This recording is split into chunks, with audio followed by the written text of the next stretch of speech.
दोस्तों नमस्कार। आप जानते हैं कि डायबिटीज दो प्रकार की होती है, टाइप 1 और टाइप 2। टाइप 1 के कारण लक्षण के बारे में हम इससे पहले वाले वीडियो में जानकारी प्राप्त कर चुके हैं। इस वीडियो में हम टाइप 1 डायबिटीज को रिवर्स करने के बारे में बातचीत करेंगे। हम ये देखेंगे कि क्या इसको भी टाइप 2 की तरह ठीक किया जा सकता है, क्या व्यक्ति पहले वाली अवस्था में आ सकता है, और यदि आ सकता है तो उसके लिए उसे क्या क्या करना पड़ेगा।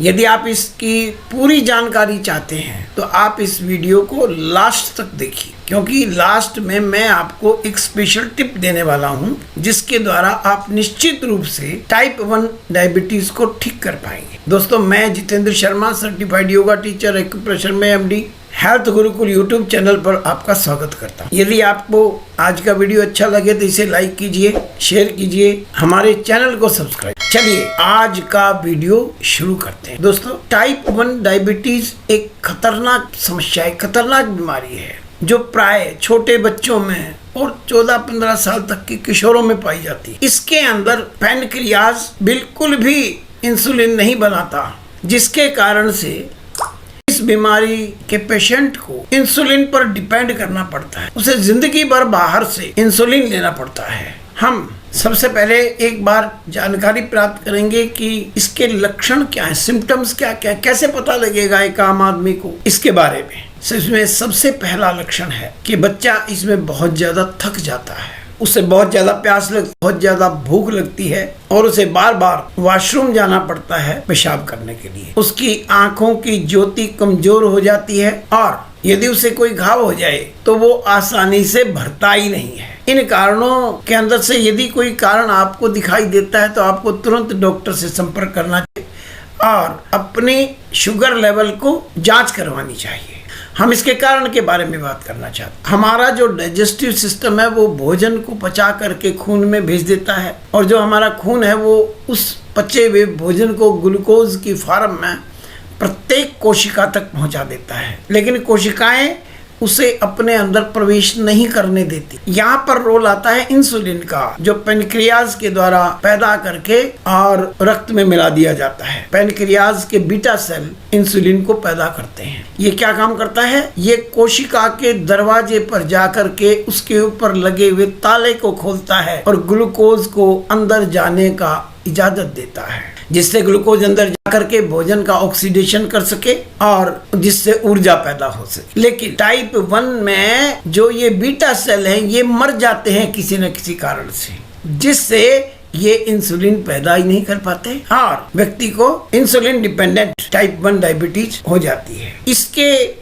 प्रभाव हैं, जो असर हैं, जो साइड इफेक्ट, वो भी बहुत खतरनाक है। सबसे पहले तो ये किडनी को फेल कर देता है, क्योंकि किडनी को बहुत ज्यादा मात्रा में ग्लूकोज को बाहर निकालना पड़ता है, जिससे उसके ऊपर दबाव पड़ता है और वह फेल हो जाता है। आंखों के अंदर रेटिनोपैथी नामक जो बीमारी है वो हो जाती है, जिससे अंधापन तक हो सकता है। इसी प्रकार ब्रेन स्ट्रोक का कारण है, जिससे पैरालिसिस तक हो सकता है। और सबसे खतरनाक जो इसका प्रभाव है वो पैरों के अंदर है। यदि चोट लग जाए तो उसको पता नहीं चलता, पेशेंट उसको दर्द का एहसास नहीं होता, जिसके कारण से वो चोट बढ़ती रहती है, घाव बढ़ता रहता है और एक ऐसी स्थिति आती है कि आखिर में पैर को काटना पड़ता है। इतनी जो खतरनाक बीमारी है, हमारे सामने प्रश्न ये है कि क्या इसको रिवर्स किया जा सकता है? क्या व्यक्ति को पहले वाली अवस्था में लाया जा सकता है? यदि हम मेडिकल पॉइंट ऑफ व्यू से बात करें, एलोपैथी के हिसाब से बात करें, तो उसका आंसर है नो। इसको रिवर्स नहीं किया जा सकता जैसे टाइप 2 को रिवर्स किया जा सकता है। इसके अंदर तो सारी उम्र आपको इंसुलिन लेना ही पड़ेगा, लेकिन योग में, प्राणायाम में, प्राकृतिक चिकित्सा के तरीकों में कुछ ऐसा है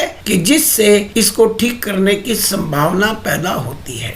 इसके लिए हमें कुछ विशेष बातों का ध्यान करना पड़ेगा, जिसमें सबसे पहले आता है कि हमें कुछ प्रिकॉशंस रखने पड़े। कुछ डॉक्टर्स का मत है कि ये बीमारी उन बच्चों में पैदा होती है जो बहुत ज्यादा मात्रा में दूध और दूध के प्रोडक्ट का सेवन करते हैं, या जो सुबह उठते ही बहुत ज्यादा मात्रा में दूध और बिस्कुट खाते हैं, उनके अंदर ये बीमारी डेवलप होने की ज्यादा संभावना होती है। हमें करना क्या है? यदि किसी व्यक्ति को टाइप 1 डायबिटीज हो गई है, दूध बंद कर देना है, दूध के प्रोडक्ट बंद कर देने हैं, बेकरी के प्रोडक्ट जिसमें बिस्किट है, ब्रेड है, केक है, ये टोटल बंद कर देना है। उस बच्चे तक चॉकलेट बिल्कुल भी पहुंचने नहीं देना है। यदि वो किसी के बर्थडे पे गया हुआ तो भी केक और चॉकलेट का सेवन उसे नहीं करने देना है। खाने के अंदर विशेष ध्यान रखना है, गेहूं और चावल दोनों को त्यागना है। इसकी बजाय जो मोटा अनाज है जिसके अंदर बाजरा है, ज्वार है, रागी है, उसकी रोटी खानी है। और एक्सरसाइज और योग बहुत ज़्यादा मात्रा में करने पर ही हम इससे छुटकारा पा सकते हैं। इसमें सबसे पहले आता है कपालभाति प्राणायाम। कपालभाति प्राणायाम में इतनी पावर है कि वो बीटा सेल्स को दोबारा रीएक्टिवेट कर सकता है, लेकिन इस अवस्था में पहुंचे हुए पेशेंट को कम से कम आधा घंटा सुबह, आधा घंटा शाम कपालभाति प्राणायाम करना पड़ता है। इसके अलावा काफ़ी समय तक कुछ आसन भी करने पड़ेंगे, जिसमें सबसे पहला आसन है मंडूक आसन, जो कम से कम 20-25 बार एक दिन में इसे करना चाहिए। इसी प्रकार से गोमुख आसन है, पवन मुक्त आसन है। इन आसनों के द्वारा हम अपने पैनक्रियाज को एक्टिवेट कर सकते हैं। लेकिन दोस्तों, एक सच्चाई मैं आपको बताना चाहता हूं कि स्टार्टिंग में घर में रह करके इतने ज़्यादा मात्रा में प्राणायाम करना संभव नहीं है।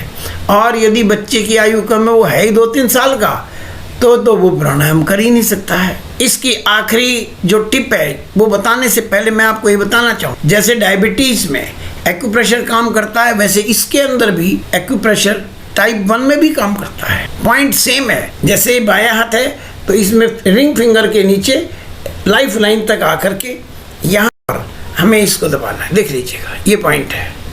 इसको दबाना छोड़ना, दबाना छोड़ना, दबाना छोड़ना। 1 मिनट सुबह, 1 मिनट दोपहर, 1 मिनट शाम को खाली पेट इसको दबाने का है, और इससे भी हमें कुछ सहायता मिल सकती। अब मैं आपको आखिरी टिप बता रहा हूँ। देखिए, वैसे तो ये जो टाइप 1 है ये इस प्रकार की बीमारी है, एक बार होने आपको इंसुलिन लेना ही पड़ेगा। लेकिन हमारे पास एक रास्ता है।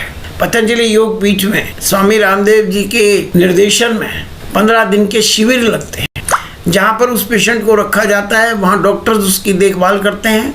वहाँ पर उसकी डेली चेकिंग की जाती है। सुबह 2.5 घंटे, शाम को 2 घंटे योग प्राणायाम करवाया जाता है। खाना पीना उसके हिसाब से जो है ना वो अरेंज किया जाता है। यदि यहाँ पर एक पेशेंट चला जाता है तो पूरी संभावना है कि वो वहाँ से ठीक होकर के आता है। बाकी जीवन में वो योग प्राणायाम करके, भोजन को नियंत्रित करके, बिना इंसुलिन के भी अच्छा जीवन यापन कर सकता है। दोस्तों, यदि आपको आज की मेरी बात अच्छी लगी हो तो इस वीडियो को लाइक कीजिए और कमेंट सेक्शन में जा करके अपने विचार अवश्य लिखिएगा कि आपको आज के वीडियो में क्या अच्छा लगा। यदि इसकी किसी बात से आपको कोई लाभ पहुंचा है तो उसको जानकर मुझे बड़ी खुशी होगी। मैं आपके कमेंट्स का इंतजार कर रहा हूं। आपका बहुत बहुत धन्यवाद। नमस्कार।